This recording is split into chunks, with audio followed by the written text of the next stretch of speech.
A special thank you to each of our subscribers who make this channel possible. Here's today's story. In a significant yet contentious development, negotiators at the United Nations Climate Summit, COP29, reached an agreement early yesterday morning aimed at aiding developing countries in adopting cleaner energy and addressing climate change impacts. Wealthy nations have committed to increasing their financial support to these nations to $300 billion annually by 2035, a notable increase from the current target of $100 billion. However, the deal has faced immediate backlash from delegates who argue that the commitment falls drastically short of the actual needs, which independent experts estimate at a staggering $1.3 trillion per year. The conference, held in Baku, Azerbaijan, gathered diplomats from nearly 200 nations, all striving to combat the escalating climate crisis exacerbated by a record-breaking series of extreme weather events this year.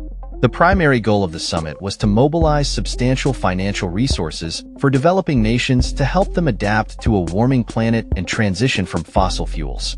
Despite the pledges made, many representatives from vulnerable nations expressed their disappointment, highlighting the ongoing struggle to secure adequate funding. The absence of a robust U.S. leadership role, particularly amidst concerns about a potential shift in policy under former President Trump, has further complicated the situation.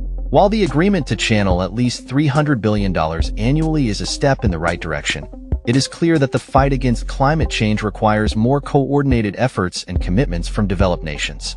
The negotiations also face challenges, with some countries, including India and Nigeria, accusing the COP29 presidency of rushing the agreement without proper consent from all parties involved.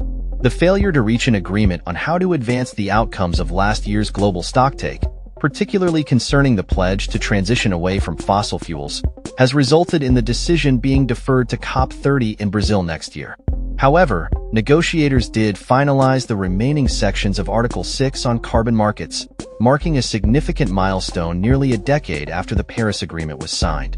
As the world grapples with the realities of climate change, the commitment made at COP29 may be seen as both a hopeful sign and a stark reminder of the work that lies ahead. The urgency for action is palpable, and it remains to be seen whether the financial commitments made will translate into meaningful change for those who need it most.